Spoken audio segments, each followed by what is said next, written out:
Hello and welcome to the BetHelper betting preview. The game we're going to be looking at now is Argentina versus Mexico. It's scheduled for Sunday the 27th of June at 7:30 p.m. So it's the evening kickoff. The venue is Soccer City in Johannesburg, so it's going to be at altitude. Um, so having a look at the Asian markets, the handicap here is Argentina -1, Mexico +1, and stayed pretty much flat for the last couple of hours, but over the last couple of days, Argentina have shortened slightly while Mexico have drifted slightly. But as I said, they're kind of staying around their current levels for the last day and a half. Have a look at the unders and overs market. The handicap has changed. It started off at 2.5. That's now down to 2.25. It is shortening at this price, so it might go back up to 2.5. Would expect goals, so maybe it will. Have a look at the fixed odds in Asia. They have everyone drifting pretty much, which is a bit of a surprise. Everyone just moving very slightly. Have a look at Vegas. The handicap here as well is -1. It has Argentina shortening, Mexico flat. Have a look at the unders and overs market. Again, here it's a 2.25 handicap, and that is shortening as well. So again, we might see a handicap change there to 2.5 goals. Have a look at the fixed odds in America. Argentina are drifting slightly, nothing majorly at all, just a decimal or a single point. The draw is drifting slightly as well, while there's a bit of a change in Mexico. It's actually shortening by a good bit. Have a look at the betting exchanges then. Um, there is about 1 million wagered at the moment. So having a look at the prices there, it has Argentina drifting slightly at 1.57 up from 1.56. They got Mexico drifting slightly as well at 7.8 from 7.6, and the draw is actually shortening slightly by 4.2 from 4.3.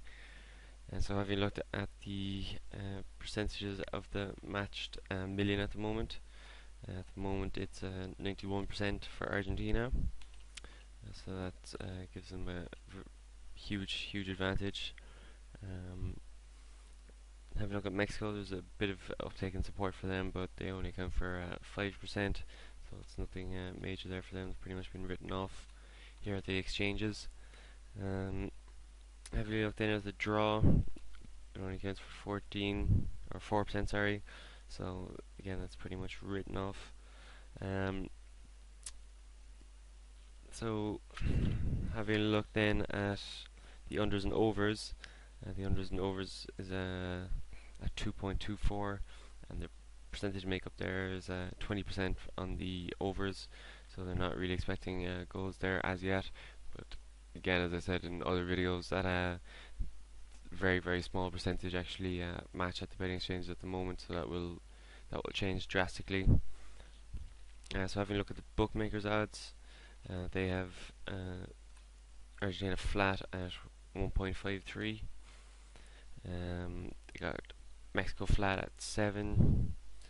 The draw comes in at flat at 4. And the over 2.5 goal market there comes in at 2.2. And that's actually after shortening slightly. So we'll have to see if that will shorten some more going into tomorrow. So having a look at some form, Argentina's form is excellent. They have 6 wins in the last 6 games. They won all their games so far in this competition. They beat Greece with their reserve side 2-0 last time out.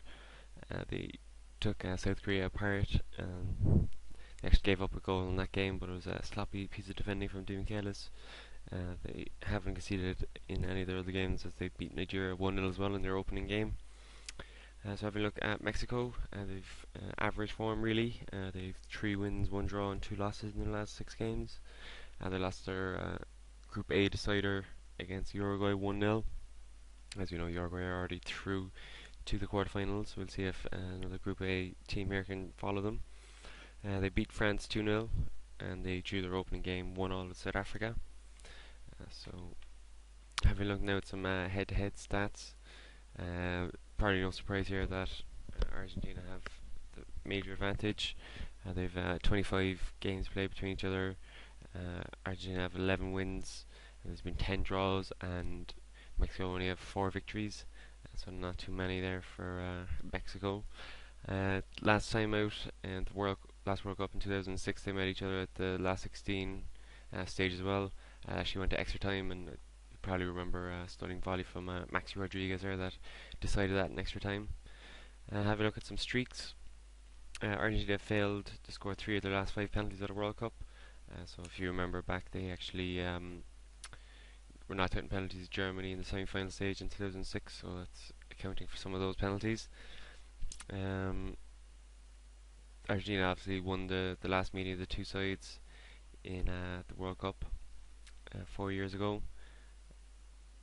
Mexico only have 1 win in 10 against South American opposition at the World Cup, so it's a pretty terrible run of form against what looks like to be the strongest confederation in this World Cup. Argentina are undefeated in 9 at the World Cup. If you remember, they got knocked out to Germany in extra time, so that's counted as draw in 90 minutes, so that's part of their record. Argentina actually had 81% of possession against Greece, so that's a record high since 1966. It's crazy amount of possession, really, especially from their B team. Mexico have been knocked out in the second round at their last 4 World Cups, so they don't really know how to progress past the group stages quite yet. Argentina have won all their 6 games against CONCACAF opponents at the World Cup. So have a look at some rankings now. Argentina are 7th according to FIFA, while they come in at 4th on the new ELO rankings. It's up to date with their last game. And Mexico are 17th, while they're 10th on the latest ELO rankings. The referee for this one is Roberto Rossetti. People will recognize him from Champions League games. He actually ref the Ghana versus Australia game as well. He was pretty active in that. There's obviously 2 goals in the game. There's 4 yellows, 1 red, and 1 penalty. So he's quite involved in the main action of the game. He's refed 76 international games, given 312 yellows, giving him an average of 4.11 yellows per game, so that's quite high. He's got an average of, or he's given 27 red cards, giving an average of 0.36 reds per game, so it's a bit higher than the average. He's given 14 penalties, which gives him an average of 0.18 penalties per game, so that is about average. There's only 1 injured out, and that's Carlos Vela for Mexico. He missed the last one with a hamstring injury, so he might miss out again. There's no suspensions either. So having a look at goals scored in qualifying, Argentina scored an average of 1.27, while they conceded an average of 1.11. Then Mexico scored an average of 1.8 goals, conceded an average of 1.2, but their qualifying group was considerably weaker than Argentina's. So goals scored already in the competition, Argentina have an average of 2 goals scored, while they conceded an average of 0.33 goals per game. Mexico then have an average of 1 goal scored and 0.66 goals conceded. So having a look at some probabilities, Argentina have a 73% chance in the computed probabilities. Mexico have a 21% chance, while the draw comes in at 16%. Then on the implied bookmakers probabilities, gives Argentina a 67% chance of victory. Mexico account for 13%, while the draw comes in at 20%. So we're going to have to look at the movements in the handicaps tomorrow. At the moment, Mexico are drifting slightly, but we'll have to see if that will shorten again. Goals, I think it might be over 2.5 goals here, but we're going to have to see if the handicap changes in America or at Vegas and in Asia. So get onto twitter.com/BetHelper for some updated analysis tomorrow before kickoff.